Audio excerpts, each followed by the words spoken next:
a right to grab your leg, like one woman who just testified said he left his hand on her thigh for I don't know how many minutes. Yeah. That's just the result of a difficult life for old Uncle Joe. I want to get to this. This is a article by Katie Galato at Politico.com. Joe Biden on Wednesday posted a video on Twitter pledging to be more mindful of people's personal space in the wake of multiple allegations from women accusing the former vice president of making them uncomfortable with his physical contact. Biden said the contact, handshakes, hugs, and shoulder grabs was his way of showing support to others, something he appreciated during times of hardship in his own life. But the former vice president also acknowledged that social norms have changed, and he promised to adapt his own behavior accordingly. Biden said in the video, quote, "But I'll always believe governing and, quite frankly, life for that matter is about connecting with people. That won't change, but I will be more mindful and respectful of people's personal space," end of quote. Lucy Flores, a former Nevada assemblywoman who said Biden kissed her on the head during a campaign event in 2014, first came forward with allegations of unwanted contact. Amy Lapos of Connecticut also accused Biden of grabbing her head and rubbing noses with her during a 2009 fundraiser, a gesture she said made her uncomfortable. Two other women, Caitlin Caruso and DJ Hill, have also expressed their discomfort with Biden's touching in two separate interactions. Biden notably did not apologize for his actions in the video posted Wednesday. Biden said, quote, "Social norms have begun to change. They've shifted and the boundaries of protecting personal space have been reset. I get it. I get it. I hear what they're saying," end of quote. Apologies, remember that, folks. A number of prominent women, including former Biden staffers Valerie Jarrett, the longtime advisor to President Barack Obama, and former National Security Advisor Susan Rice, have expressed their support for Biden.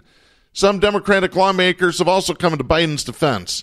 The Delaware Democrat, a highly anticipated presidential candidate who is frequently leading in polling, yeah, I don't buy that for a second, bullshit there, also signaled in his video that he might soon make a formal announcement about a presidential bid.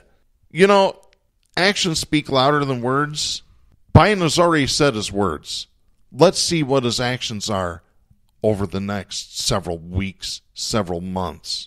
The proof's in the pudding, folks. Do we even need this touchy accusation to be fulfilled before we discount Joe Biden with the vote in the Iraq War? Have you seen the list? Do you know what a neoliberal is, ladies and gentlemen? You should have had enough after the abortion at the Anita Hill hearing. Mm-hmm. You should have realized when he made this apology, he made another apology. Last week, Biden gave a speech in New York City at the Biden Courage Awards. You heard it. During the talk, the former vice president addressed a nearly 30-year-old matter that remains a raw one for many Americans. Evidently not that many Democrats. The way Biden, as the chair of the Senate Judiciary Committee in 1991, had handled the Supreme Court confirmation hearings of Clarence Thomas, and the way he had mishandled the testimony as part of those hearings of Anita Hill.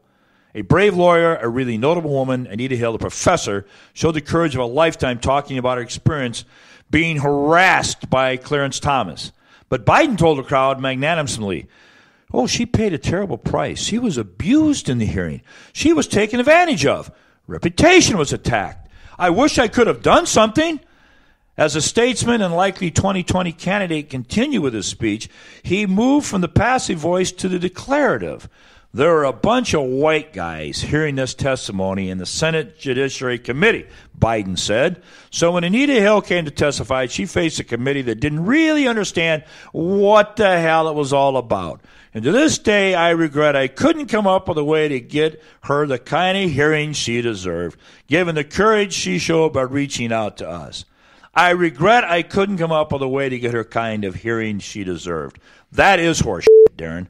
The irony of it all is more than thick. Biden was the chair of the Judiciary Committee, who precisely is the person who could have prevented the abuse Hill endured. He could have allowed Angela Wright and Kamara Hardnett, both former employees of Thomas, who were willing to speak to corroborate Hill's testimony, the right to appear before the committee after Hill did. But he didn't. And now he's saying he's sorry he didn't do anything? She didn't have to do it alone under immense pressure, and she would later write that the hot glare of lights and cameras as a panel composed entirely of 14 white men wondered on national television whether she was perhaps simply an erotomaniac with an unrequited crush on her boss, but she had to do it alone because Biden did not intervene.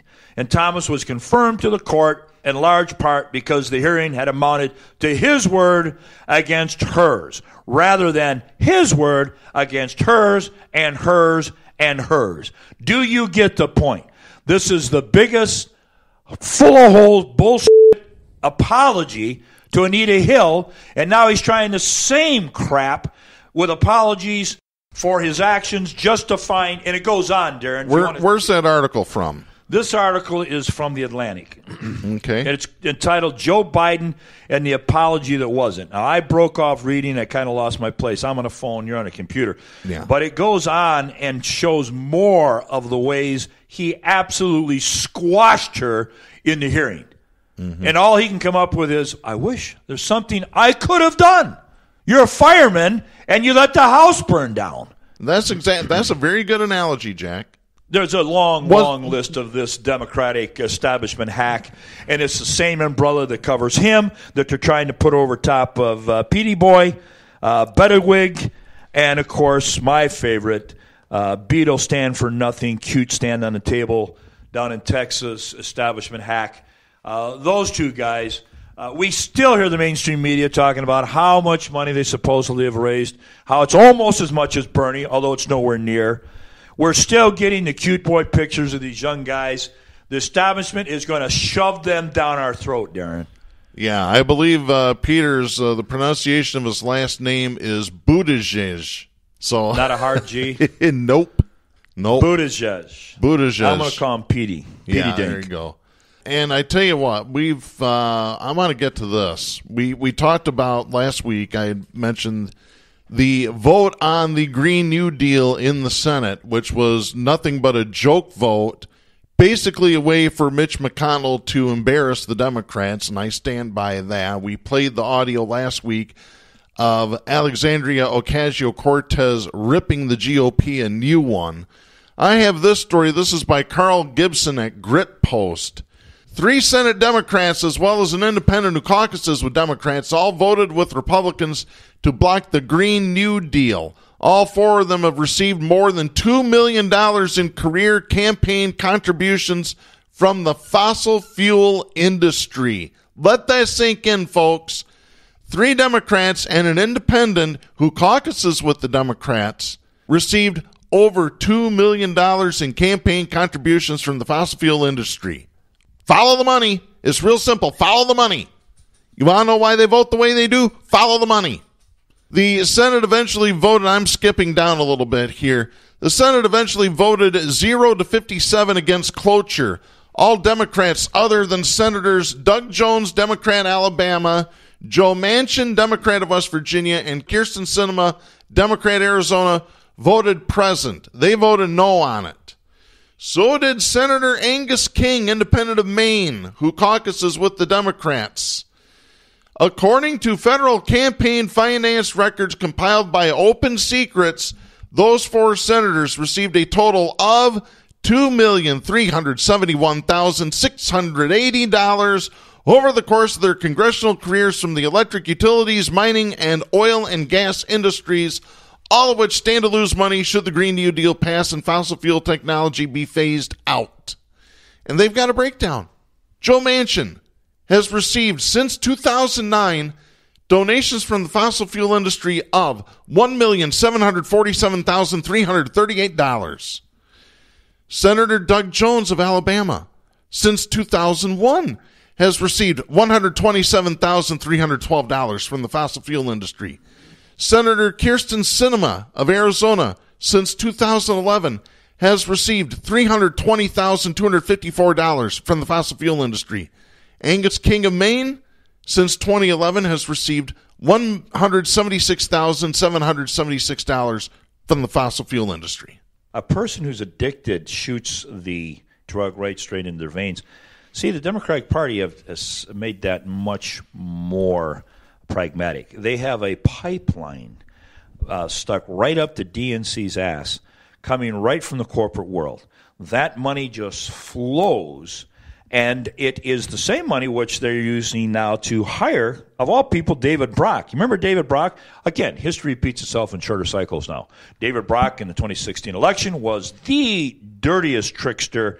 Well, part of that pipeline money, they just handed $3 million of it to Brock to do his absolutely insidious dirty work. And when you see the bull crap about Bernie, when you see things like he sabotaged the 2016 campaign, is he going to do it again? That's coming right out of Brock. They take the corporate money, they hand it to David Brock, and they go after real progressives and real progressive platforms. It's been going on. It's going to continue to go on. $2,371,680 to these dinos, right? But I'm not worried about the dinos as much as I am the pinos. The pinos are the progressive in name only. Yep. The progressives, the pinos, well, first of all of Democrats today have become pinos.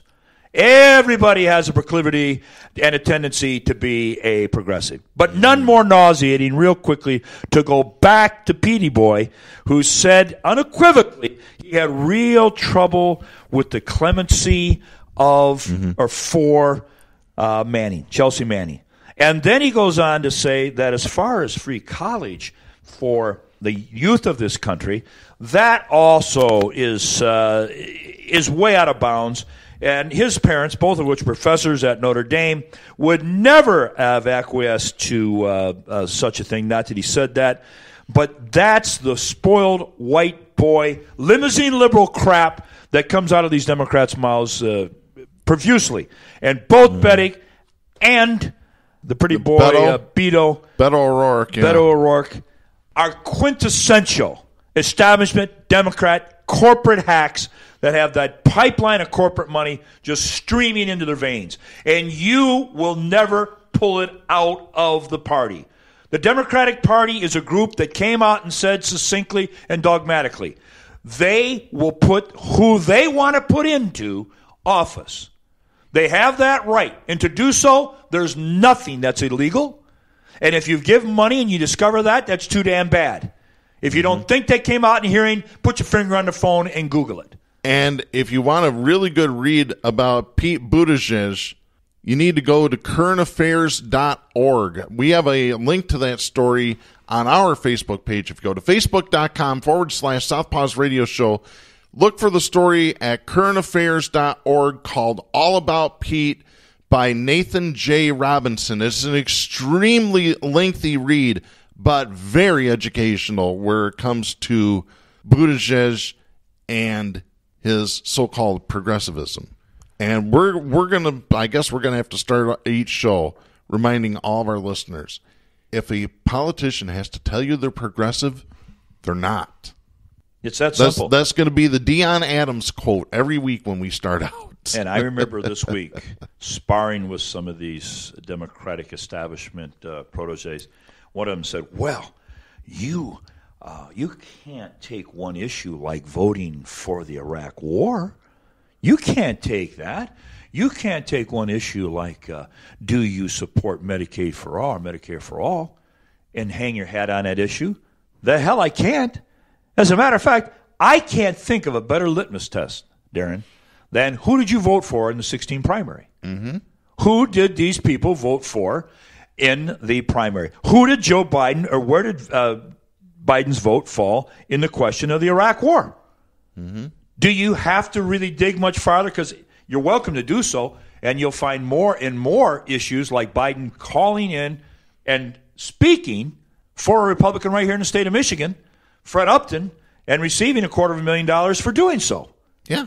So you want to dig a little deeper, or do you want to take just one of our favorite litmus tests, which is the number one litmus test for all progressives compared to the establishment is where do you stand on health care? Yep. That is the pregnancy test right there, and you don't need to go any farther. But if you want to, you're welcome to do that. You've been talking about pipelines. I got to go to this story. This is something that's made news. This is by Paul Egan at the Detroit Free Press, and we've got the audio of this. Out of Lansing, House Speaker Lee Chatfield is facing a backlash after suggesting